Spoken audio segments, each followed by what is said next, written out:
But then the problem is you ask a ton of new questions because of volume. So let me respond a bit to some of this, right? This is in response to, the reality of the work. If you've been doing this for 20 years, you have combined experience with your supervisor of doing this for 55 years, customer service across the spectrum has these five components that you believe from your experience are essential, and it doesn't matter which industry. And just to make sure we're reiterating these things, number one, got to be responsive to the customer. You got to communicate with the customer. You got to acknowledge the customer, be empathetic. You got to have knowledge of product and services that you're selling or representing. And if you don't have it on recall, you got to be able to research the right areas to get answers about the products and services, and then you got to keep good records. If you're doing all these things, what you said to me was that the issue you're experiencing is the volume of transactions that you're dealing with. And transactions in this case, we're talking about the number of customer outreaches, the number of customer calls, emails, messages, etc. And this, if this is the case, this becomes a challenge of this is not about confidence. This is not about insecurity. This is about how do you solve the volume challenge. And this is something I think that you can possibly work on, right? There are three things that come to my mind when I think of how to solve the problem of volume when there's too much work, too many communications, too many transactions, too many of X, Y, and Z. The first thing that comes to my mind is that there has to be a system in place to manage the volume, whether it's a corporate system or whether it's a system you create for yourself, right? So what is the most effective way for people to get a hold of you and your staff? Now, you may say we have email, etc., but you might want to consider implementing a filtration system that allows people to send a message to you and your staff at a designated time so that when staff members get access to this message or this inquiry, that staff member is dedicated on that query or concern or challenge for a dedicated period of time. Here's a great example of how this could work. I don't know the best platform to use for this, but I'm going to give you something that readily comes to my mind. There's a platform I use called Calendly for scheduling. And Calendly takes out all the back and forth of people figuring out when I'm available to talk, to have lunch, to work on a product, or engage in coaching, etc. And it's just it is pretty cool because I'm disengaged from the scheduling process. My assistant is disengaged from the scheduling process, but you, the person who wants to talk with me, you have full control over when you want to talk to me. You just look at the schedule at my schedule, see a time that works for you, a date that works for you. You clear it with yourself and nobody else. And once you put in your information, that date is yours. And when you meet with me, just like you meet with me now, I have no other distractions. I'm not double booked. I don't believe in double booking. I have nothing else going on right now during this 60 minutes except having a conversation with you. Imagine with all the customers you have that if they want to get to customer service or the customer service department, there was a Calendly or some sort of scheduling system that allowed a customer to put their message in the system, their question in the system, their concern in the system, and that query is given a time slot that is assigned to a member of your team to work on it. So a customer may need a response by 5 p.m. Eastern Standard Time because wherever they are around the world, it's 4 hours ahead of them, and it kind of comes in time. It begs the question: what systems can be selected, purchased, installed that can coordinate and manage time? The second thing that comes to my mind about how to deal with volume is how often or how much can you and your department and your supervisor prepare ready-made responses and solutions to problems that have already come up, and how can you all prepare solutions and responses to things that you can forecast? so that as you are constantly spending time every day thinking about potential challenges, you're documenting the response that will come from the company. Can you create a library of responses? Can you create a search bar or a database of responses and have that thing updated on a daily basis so that members of your team can refer back to that search document and get the answers that they're looking for, therefore solving problems for the customer faster, more efficiently? And then the last thing, and this goes back to the first point as well, about time being scheduled for all things. Whether if there's dedicated times set aside to solve a problem for a customer, a dedicated time for staff to get on your calendar to speak with you about their challenges, dedicated time for you and your team to do X, Y, and Z. If everything is handled ad hoc or as it comes up, as if you're at a fast food restaurant, or as if you're at some sort of other retail establishment, you can always feel like there's not enough hours or minutes in the day. And in order to save time, the assumption is, let me go ask questions of my supervisor. Well, here's the other challenge. While your staff is asking you questions and eating into your time to get stuff done, you're eating into her time, and it causes a ripple effect. And I guarantee you, it's causing ripple effects above her as well. So the volume question, the volume challenge comes down to some decisions that might be able to be made. My question to you at this point is, are there corporate systems in place to control how customers are able to get a hold of you all and schedule time to get their issues resolved? Okay. So if that doesn't exist, what's your appetite for creating a system?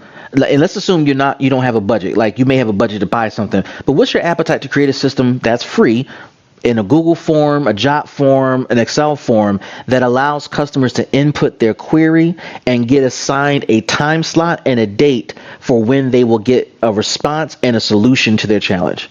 Is there any appetite on your end to create something like that? You know that for the 80% that pops up, we got answers for.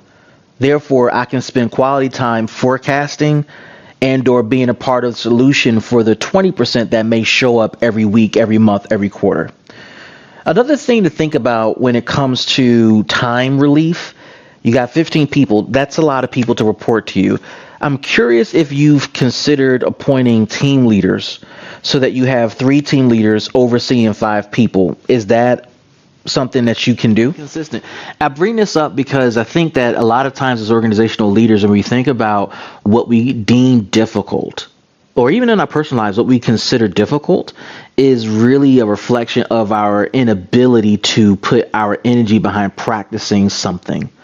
When we talk about or ask questions about ongoing training and development, and you essentially said is it falls on you, and if it falls on you and you're already treading water, then it makes a lot of sense to me as to why it's difficult to find talent to fill the role, whether internal or external, because there is no ongoing training. And essentially what I think I heard is that the only training available to your staff is the real world experience of doing the job on the ground, being thrown into the deep end, and they figuring out how to swim back to shore. The ones that can survive and are still alive and make it back to shore, those are the ones that are reliable, trustworthy, and considered for management. And I think that's not necessarily healthy for you, for them, for the organization. And it seems to be a persistent cultural thing you're describing. It's not just, your department, but it's cultural. And so what has happened is that this system you guys talking about has become the alleged boogeyman.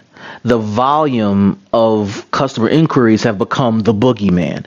And other ancillary things have become the boogeyman, as opposed to leaders such as yourself taking responsibility not for the lack, but taking responsibility to actually fix it. Does that make sense? I want to pause for a moment and I want to show you something. What I'm about to show you is designed to provide you with some perspective and context. And as an entrepreneur, I am constantly dealing with the struggle that you're talking about, which is dealing with volume and dealing with, you know, not enough time, not enough hours in a day, business and family and everything else. So one of the ways that I've sought to address the volume issue was to find platforms and systems to give me bandwidth. So remember, we talked about one of the solutions to solving the volume issue is to identify, develop, purchase, or access systems that can literally multiply you. I'm not suggesting purchase systems or access systems for the sake of, system's sake, because you can system yourself out.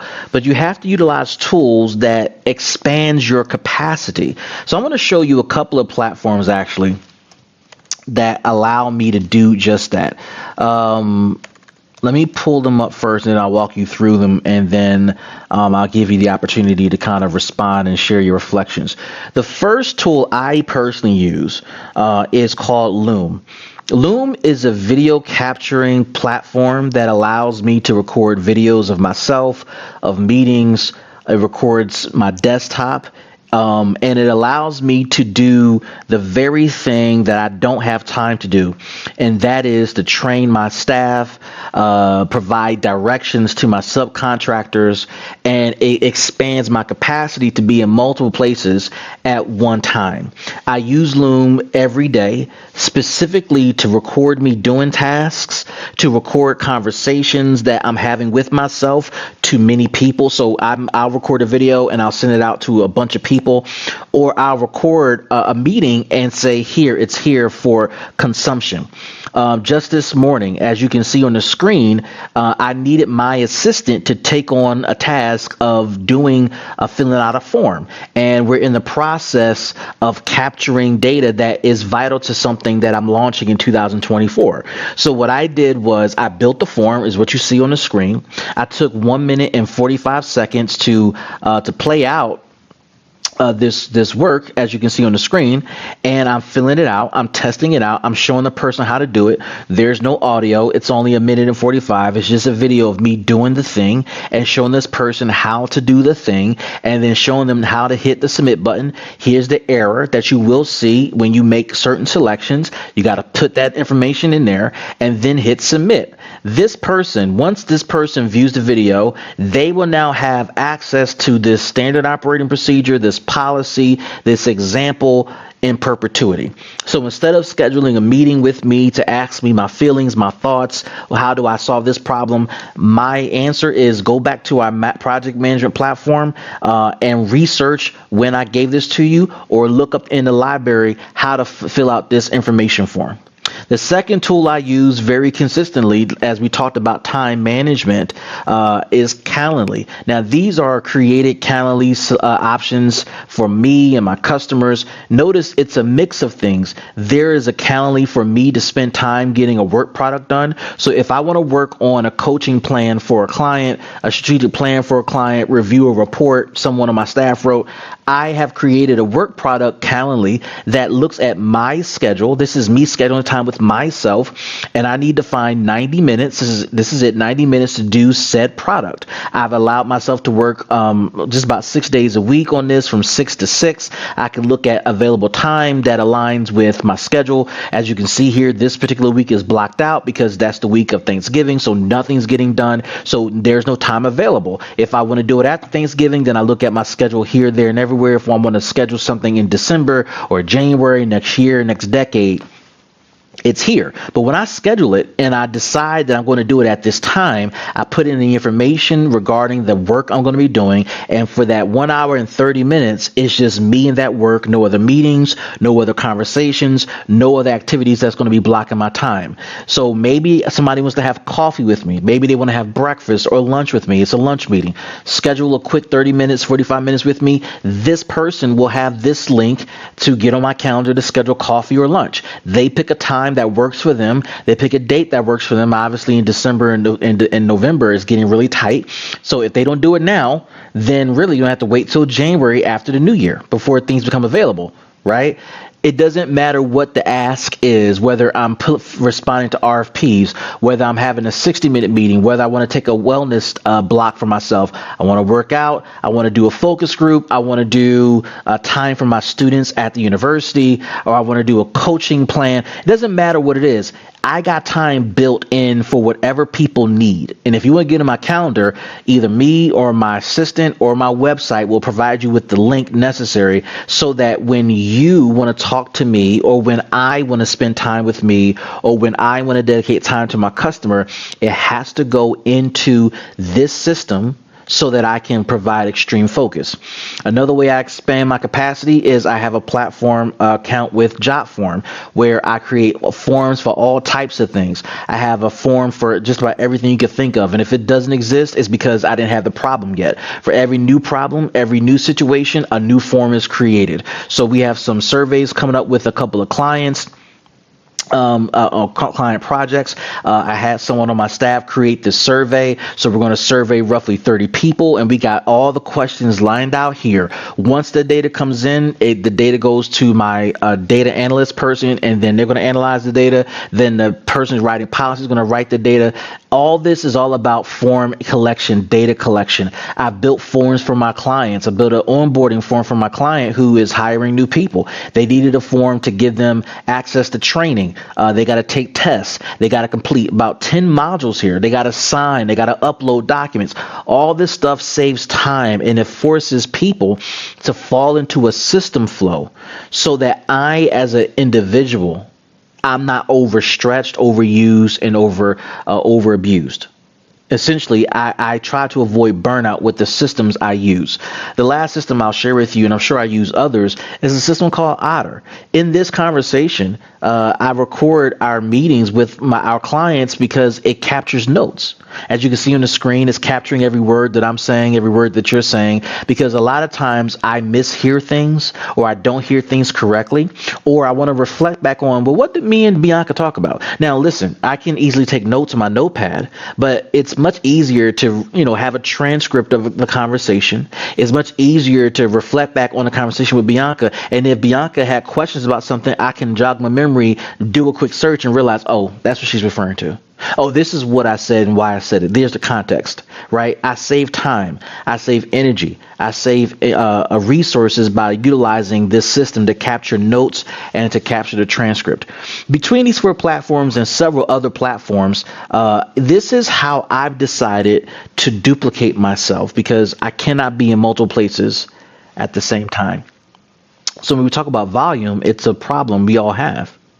The question is, at what point are you going to turn the corner to start practicing these things so that you can ride that bike better? Because you clearly are good at certain things, but it looks like we need to put some energy towards building solutions